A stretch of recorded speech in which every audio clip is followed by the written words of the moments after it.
This is Max's Pro Boxing Fans. I'm joined as always by Carl Frampton. I do just have to ask, I think I overheard you say you felt some sympathy for England at the World Cup. I've got to ask about that. Yeah, a little bit of sympathy. Didn't want them to win it. I was kind of, because you'd never hear the end of it, would you? But I met a couple of their players only briefly. I seemed like a good bunch of lads. Loved Jude Bellingham, as well, and his attitude. And how he's a winner and just wants to win. Yeah, I did. I felt sympathy for him. Before I talk about this weekend's boxing, I just want to ask, I've just seen the DAZN boxing advert go live, and I mean, there's a lot going on with DAZN right now, so with all the partnerships and stuff, but just talk to me about the day of shooting that advert with Jim Skin, Ibiza Final Boss. Everyone was there, it seemed. Yeah, look, it was a bit bizarre, wasn't it? It's not what I normally do, and I think me, Darren, Tony, Barry was there too. We don't do stuff like that, so it was good crack. It was enjoyable, and it's turned out all right. Definitely, I was a big fan of it. It is an Anthony Joshua fight week, and something that I keep on hearing him talk about is how he's matured from the start of his career and how this could be a different Anthony Joshua. To you, is that a big player in this fight, and also whatever is left for Anthony Joshua in his career, the maturing, the lessons that he's learned throughout his career so far? Look, maturity and experience will play a big part in not only this fight, but I think just his career going forward. I like what I'm seeing in his demeanour. I think he seems very calm, almost like very zen or something. Obviously, a horrific incident happened. We all know about it, so don't need to talk about it. But he was there and witnessed it and was right in the accident. So the fact that he's even fighting again, I think you have to give him so much credit, like for his mental strength to be able to come through what he's came through and get himself into a position to fight. So I don't think people have often questioned his mentality for some strange reason, but I don't think that there should be a question about his mentality. Seriously strong, physically and mentally, I think. Something, obviously his last fight with Jake Paul, a lot of people kind of look past that fight, but he did have a weight clause on him for the first time in his career, and he said it helped him out. He's like, the fact they had to cut down that little bit, he wished that he'd done it sooner. A lot of things that I'm hearing from AJ is that he seems lean this week. I don't know if you've seen him up close, and we'll see a lot more this week, but do you think the weight could be a big thing from now on, that maybe a lighter, leaner Anthony Joshua? I think so. I mean, one of the things you could criticise him about is maybe is engine as the fight progresses and we go into the second half of the fight. But if you've got an extra 10 or 15 pounds off you that you don't have to carry around, that should make it a little bit easier. So I like a good, I mean, he's always lean, isn't he? He's never not lean, but a slimmer version. Slim, can you even say that, a slim AJ? But you know what I'm trying to say. I think it suits him. A lot has been made of the Usyk link-up, and obviously we know about the facilities over in Gandia, but something else that Usyk always gets credited for how smart of a fighter is, the studying that he does, the amount of tape that you'd assume he looks at. Do you think that's something that could really help AJ, more of like a tactical, technical outlook to Anthony Joshua and on his future opponents? Look, yeah, of course, absolutely. I think he is a real student of the game, and I think there's a humility there, and the fact that he's teamed up with a guy that's beaten him twice to try and improve shows that humility from AJ, and but it's a smart move, teaming up with the best in the business to try and improve as a fighter. Why would you not do it? So yeah, fair play to him. I have to ask about Christian Pringer. Do you think he's almost being looked by the wider public? I saw Dave Allen said that Ngannou would be a favourite. Obviously we know Fury's had his words about Christian Pringer, but at the end of the day, you've been a fighter. This is his opportunity. This is his night in his mind. So how much of a danger could Christian Pringer be? Look, he's a heavyweight, and he's. I mean, if he wins, then this changes his life completely. So he'll know that. He'll be thinking about that. I imagine his team will be talking about, like, saying, although I think AJ's mentally very strong, his team will be using that, saying this guy was in an accident 6 months ago when 2 of his friends died. Like, you need to put it on him, or whatever they're saying. But it could change his life. And look, but I can't see it happening.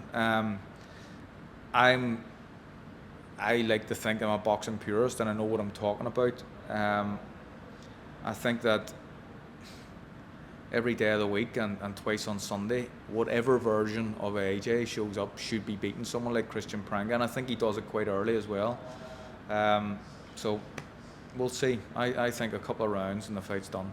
Definitely, that's what I want to ask. The narrative that you hear is maybe an early stoppage for Anthony Joshua. Is that what this fight is for? For Team AJ, for Eddie? Do you want AJ to go in there and be like his old destructive self and kind of get that confidence back rather than maybe emulate the style of Tyson Fury? Pringer's not going to do that, is he? Yeah, maybe just go out, and I don't think rounds are necessary. If you can go in and get rid of this guy in round 1, 2, or 3, then you do it, and it will help with confidence building. Again, maybe he doesn't need confidence built. He seems like a very confident guy to me. But if you can just go and wipe someone out and get back to the old destructive AJ that we've seen beating guys like Klitschko, for example, that's what we want to see. AJ is a brute. He's a big brute of a man. He's very, very athletic. I think it just needs back to basics for tonight. Keep your shape. Big, strong ramrod jab and a right hand in behind it. And for me, I think that should be enough. The little bit of footage that I've seen from Prague, he tries to catch a lot of things on his gloves. Like, that's a mistake against someone like AJ. I think it could be an early night. You can't not look at this fight. We can not talk about Tyson Fury. They both fight for the same week for the first time in their careers. I mean, Mariusz Wach is the 4th opponent that's been bigger than Tyson Fury. Could that cause him any problems? Obviously, we saw all those years ago John McDermott push him to the limit. I mean, could there be any slip up for Fury, do you think? I don't think so. I mean, Mariusz Wach, again, I think I've seen someone say, did Eddie Hearn say, like, Pringer would beat Mariusz Wach? I'd probably say he probably would. He'd be a favourite in the fight anyway. Mariusz Wach's been someone who's been around for a long time. He was never a great fighter, but he was someone who could give people rounds just because of his size and stature. But he looks like an old man now. Yeah, it should be a straightforward enough fight for Fury. Again, you will have been asked it so many times, but Fury expected to maybe show up on fight night. He said that he's not gonna, but in typical Fury fashion, he probably will. I mean, that fight, when you look at it, which way do you lean in Tyson Fury versus Anthony Joshua? And I imagine that could change after tonight and tomorrow night. Yeah, I don't think I'm going to say anything yet. Let's see what the boys are like tonight and tomorrow and see what sort of performances they put in. But even then, I don't know how much my mind would change. I just think that I think it's a competitive fight, considering where they're both at this stage of their career. Yeah, I at the minute really sitting on the fence. I'd like to see what the boys are like tonight and tomorrow before I make a proper prediction. Literally just before I started this interview, I saw Carl Frampton said that neither Anthony Joshua or Tyson Fury, whatever they do in the remainder of their career, should go into the International Boxing Hall of Fame. I know it's quite a subjective thing, but what is your thoughts on that? They should be in the Hall of Fame, absolutely. And I think the Hall of Fame isn't just about your record and what you do, it's about everything else that goes along. And AJ's the guy that brought stadium fights back to the UK. He was just constantly doing it to the point where everybody just thinks they're going to box in a football stadium now. So the fanfare around him and the fact that he's been a world champion a few times, and unified divisions, of course he's an Olympic champion as well. Of course he should go into the Hall of Fame, and for everything that Fury's done as well in his career, the epic fights with Wilder, going to beat Klitschko in the Ukrainians' backyard, even though it was Germany, but they were based in Germany. These are things that deserve these guys to be in the Hall of Fame. So I absolutely agree with Carl Frampton. They should be, both of them, first ballot Hall of Famers. I just want to ask about another fight on the card. Obviously, Josh Kelly, Ajako comes in hungry for this fight. And I was speaking to his brother and he was telling me about the camp and how hungry he really is. I mean, to you, just that fight, Eddie said that it's a great fight. I imagine you agree with that. Yeah, it is a great fight. I think Keevan knows this too, but it changes his life if he wins it. Really. He's a big underdog, but something I don't think people realise or may not know. He's a big underdog going into this fight against Kelly, as was Anto Kikachi against Joe Cordina. Both are from the same gym, Holy Trinity in Belfast. Both are trying to win an IBF title. And I've packed the same suit that I was wearing when Anthony Kikachi beat Joe Cordina.